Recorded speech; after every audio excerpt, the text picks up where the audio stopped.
ಗೇರುಸೊಪ್ಪೆ ಮತ್ತು ತಲಕಡಲೆ ಜಲಾಶಯಗಳ ನಡುವೆ ವಿದ್ಯುತ್ ನಿಗಮದವರು ಸ್ಥಾಪಿಸಲು ಉದ್ದೇಶಿಸಿರುವ ಶರಾವತಿ ಪಂಪ್ಡ್ ಸ್ಟೋರೇಜ್ ಭೂಗತ ಜಲ ವಿದ್ಯುತ್ ಯೋಜನೆಯ ಸ್ಥಳ ಪರಿಶೀಲನೆಗೆ ಆಗಮಿಸಿರುವ ಕೇಂದ್ರ ವನ್ಯಜೀವಿ ಮಂಡಳಿಯ ತ್ರಿಸದಸ್ಯರ ತಂಡವನ್ನು ಗೇರುಸೊಪ್ಪೆಯ ಗ್ರಾಮ ಪಂಚಾಯಿತಿಯ ಪದಾಧಿಕಾರಿಗಳು ಮತ್ತು ಹೋರಾಟ ಸಮಿತಿಯ ಪ್ರಮುಖರ ನಿಯೋಗವು ಇಂದು ಶಾಸಕ ದಿನಕರ್ ಕೆ ಶೆಟ್ಟಿಯವರ ನೇತೃತ್ವದಲ್ಲಿ ಗೇರುಸೊಪ್ಪೆಯ ಸಿಂಗಳಿಕ ಇಕೋ ಪಾರ್ಕಿನಲ್ಲಿ ಭೇಟಿ ಮಾಡಿ ಯೋಜನೆಗೆ ಅನುಮತಿ ನಿರಾಕರಿಸುವಂತೆ ಮನವಿ ಸಲ್ಲಿಸಿದರು.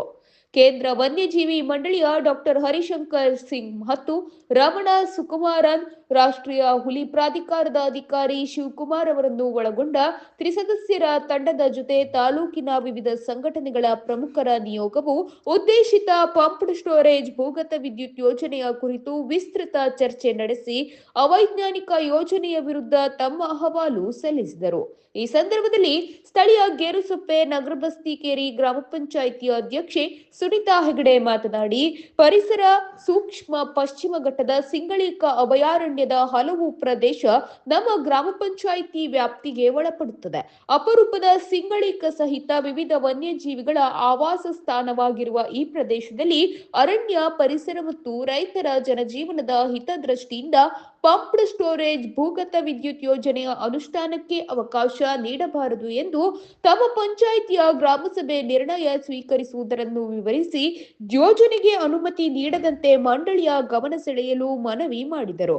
ಶರಾವತಿ ಉಳಿಸಿ ಹೋರಾಟ ಸಮಿತಿಯ ಅಧ್ಯಕ್ಷ ಚಂದ್ರಕಾಂತ್ ಕೊಚ್ರೇಕರ್ ಮಾತನಾಡಿ, ಯೋಜನೆಯ ಅನುಷ್ಠಾನದಿಂದ ಭವಿಷ್ಯದಲ್ಲಿ ಆಗುವ ಪ್ರತಿಕೂಲ ಪರಿಣಾಮಗಳನ್ನು ವಿವರಿಸಿ ಭವಿಷ್ಯದಲ್ಲಿ ಭೂಕುಸಿತದ ಅಪಾಯ ನಿಶ್ಚಿತ ಎಂದಿರುವ ಖ್ಯಾತ ವಿಜ್ಞಾನಿ ಡಾಕ್ಟರ್ ಟಿ.ವಿ. ರಾಮಚಂದ್ರ ಮತ್ತು ಡಾಕ್ಟರ್ ಸುಭಾಷ್ ಚಂದ್ರನ್ ಅವರು ನೀಡಿದ ಲಿಖಿತ ಅಭಿಪ್ರಾಯವನ್ನು ತಂಡಕ್ಕೆ ಒಪ್ಪಿಸಿದರು.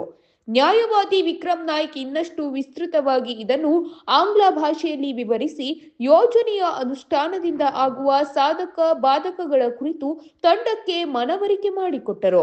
ಹೋರಾಟ ಸಮಿತಿಯ ಕಾರ್ಯಾಧ್ಯಕ್ಷ ಮಂಜುನಾಥ್ ಎಂ ನಾಯ್ಕ್ ಮತ್ತು ಸಂಚಾಲಕ ಕೇಶವ್ ನಾಯ್ಕ್ ಬಳಕೂರು, ಮಾಜಿ ಜಿಲ್ಲಾ ಪಂಚಾಯತ್ ಸದಸ್ಯೆ ಶ್ರೀಕಲಾ ಶಾಸ್ತ್ರಿ, ಶ್ರೀ ಕ್ಷೇತ್ರ ಬಂಗಾರಮಕ್ಕಿಯ ಅಜಿತ್ ಕುಮಾರ್ ಹೆಗಡೆ, ಕಿರಣ್ ಮಹಾಲೆ ಮುಂತಾದ ಪ್ರಮುಖರು ತಮ್ಮ ಅಹವಾಲು ಸಲ್ಲಿಸಿದರು.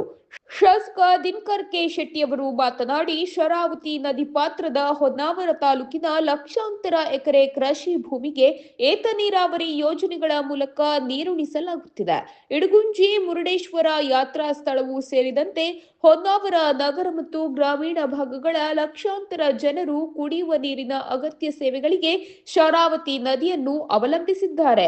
ಬೇಸಿಗೆಯಲ್ಲಿ ನದಿ ನೀರಿನ ಹರಿವಿನ ಪ್ರಮಾಣದಲ್ಲಿ ಕೊರತೆಯಾಗುತ್ತಿರುವುದರಿಂದ ಸಮುದ್ರದ ಉಪ್ಪು ನೀರು ನದಿ ಸೇರುತ್ತಿದೆ.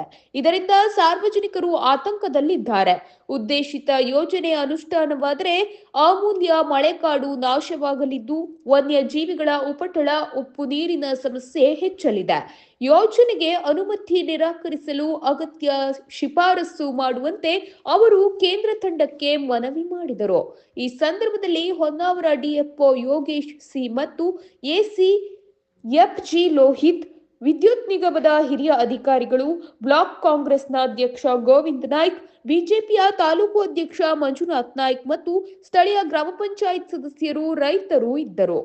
ಕೇಂದ್ರ ವನ್ಯಜೀವಿ ಮಂಡಳಿಯ ಸ್ಟ್ಯಾಂಡಿಂಗ್ ಕಮಿಟಿಯ ತ್ರಿಸದಸ್ಯರ ತಂಡವು ಶನಿವಾರದಿಂದ ಸತತ 2 ದಿವಸ ಉದ್ದೇಶಿತ ಶರಾವತಿ ಪಂಪ್ ಸ್ಟೋರೇಜ್ ಯೋಜನಾ ಪ್ರದೇಶಕ್ಕೆ ಭೇಟಿ ನೀಡಿ ವಸ್ತುಸ್ಥಿತಿ ಅರಿಯುವ ಪ್ರಯತ್ನ ಮಾಡಿದೆ. ಬೇಗೋಡಿ, ಹಾಡ್ಗೇರಿ ಭಾಗದ ರೈತರು ಬಂಗಾರಮಕ್ಕಿಯ ಮಾರುತಿ ಗುರೂಜಿಯವರ ನೇತೃತ್ವದಲ್ಲಿ ಕೈಯಲ್ಲಿ ಶರಾವತಿ ಉಳಿಸಿ ಫಲಕ ಪ್ರದರ್ಶಿಸಿ ಕೇಂದ್ರ ತಂಡವನ್ನು ಸ್ವಾಗತಿಸಿದ್ದು ವೈಶಿಷ್ಟ್ಯಪೂರ್ಣವಾಗಿತ್ತು. ಸ್ಥಳ ತನಿಖೆಯ ಪೂರ್ತಿಗೊಳಿಸಿದ ಕೇಂದ್ರ ತಂಡವು ಕೆಪಿಸಿಯ ಪಂಪ್ಡ್ ಸ್ಟೋರೇಜ್ ವಿದ್ಯುತ್ ಯೋಜನೆಯ ಪ್ರಸ್ತಾವನೆಗೆ ಅನುಮತಿ ನೀಡಬೇಕೇ ಅಥವಾ ಬೇಡವೇ ಎನ್ನುವ ಕುರಿತು ಕೇಂದ್ರ ವನ್ಯಜೀವಿ ಮಂಡಳಿಗೆ ತನ್ನ ವರದಿಯನ್ನು ಸಲ್ಲಿಸಲಿದೆ.